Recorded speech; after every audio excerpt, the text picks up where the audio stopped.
Botswana river safari horror. Terrifying movement. Enraged. Elephant charges and lifts safari boat in crocodile-infested Botswana river. A heart-stopping encounter unfolded in Botswana's Okavango Delta when a furious female elephant charged at a boat carrying British safari tourists, lifting the vessel into the air with her massive tusks, all while crocodiles lurked beneath the water. The dramatic incident was caught on camera, revealing the boat's skipper steering too close to the elephant, who was peacefully feeding on reeds along the riverbank. Now let's unpack the layers of this story in our deep dive on the AI podcast. Welcome to the Deep Dive. We're your shortcut to understanding really compelling stories. And today, wow, we are getting into something truly jaw-dropping. An incident that, well, it grabbed global attention recently. Just picture this. You're out on safari, Botswana's Okavango Delta, beautiful, tranquil. Yeah, just soaking it all in. Exactly. And then suddenly, bam, a female elephant charges your boat. Which is frightening enough. Right. But then, and this is the bit that's just unbelievable, she uses her tusks to lift the entire boat right out of the water. Clear lift. It's extraordinary. And this is all happening in a river, mind you, that's known for crocs and hippos. Adds a whole other layer of tension. Absolutely. It really ramps up the danger factor. And, you know, the incredible thing here is that this whole encounter, it was filmed. Someone had a camera running. They did. Yeah. And that video, well, it just exploded online, went completely viral. I bet. It became this really vivid, kind of stark example of just raw, unpredictable nature. So when you watch that video, it actually starts quite calmly, doesn't it? Yeah. Deceptively so. Yeah, it does. You see the boat. It's an aluminum flat-bottom craft. Okay. What does that tell us about the boat itself in that situation? Well, those flat bottoms, they're fantastic for the Okavango. They can get into shallow areas and navigate the reeds. They're nimble. Right. But stability against, say, a sudden impact or protection, that's not really their strength. Yeah. It can turn quickly, yes. But they're not designed to take a hit from a 5-ton elephant. Which became very clear. Painfully clear.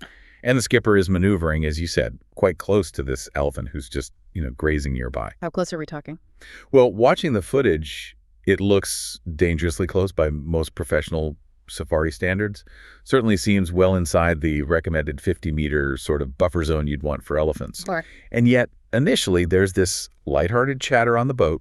Sounds like the guide and passengers, sort of relaxed, despite being right there. But that calm obviously didn't last. Things escalated quickly. Very quickly.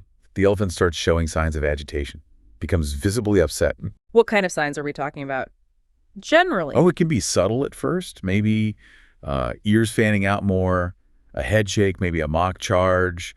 It's often about feeling threatened or their space being encroached upon or maybe protecting young ones, though we don't know if that was the case here. Okay. But it's a clear signal. I'm not comfortable.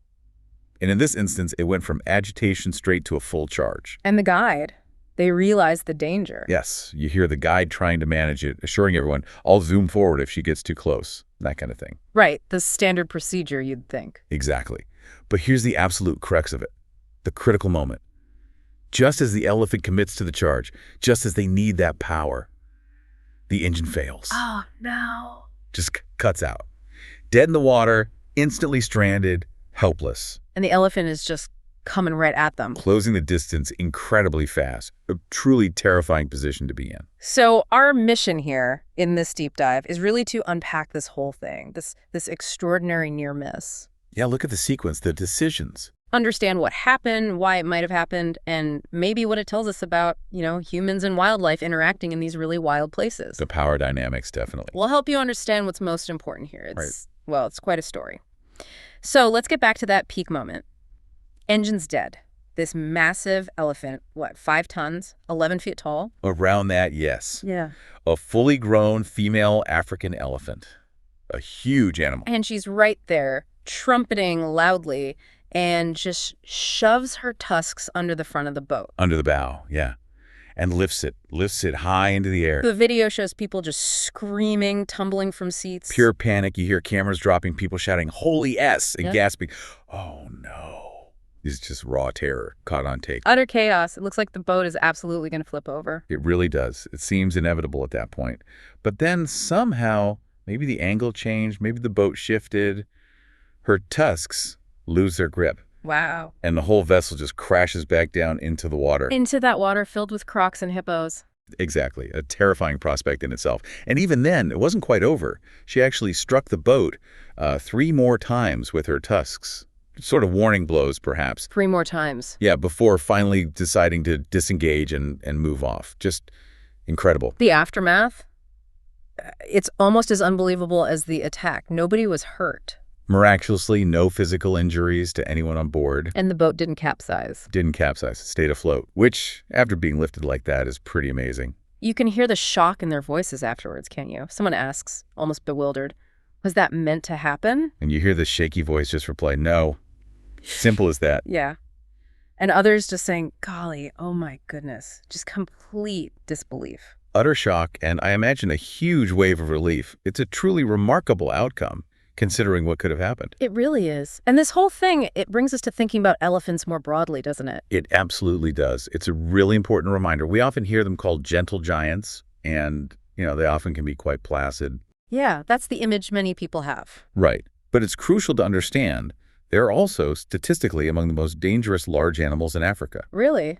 More than lions or hippos? In terms of human fatalities continent-wide, Yes. estimates suggest elephants are responsible for around 500 human deaths each year across Africa. Wow, 500. That's a lot. It is. It puts things in perspective. They're incredibly powerful, and they can become extremely aggressive, especially as we saw here, if they feel provoked or surprised, or if their space is invaded. Protection, particularly of young, is a huge motivator. So perception versus reality can be quite different. Very different. These aren't zoo animals. They're wild, with strong instincts. This incident just highlights that sudden shift from seeming calm to, well, extremely dangerous. That context is so important. This isn't just some crazy viral video. It's a real-world example, a stark reminder, really. Definitely. A reminder of the sheer power that wildlife possesses.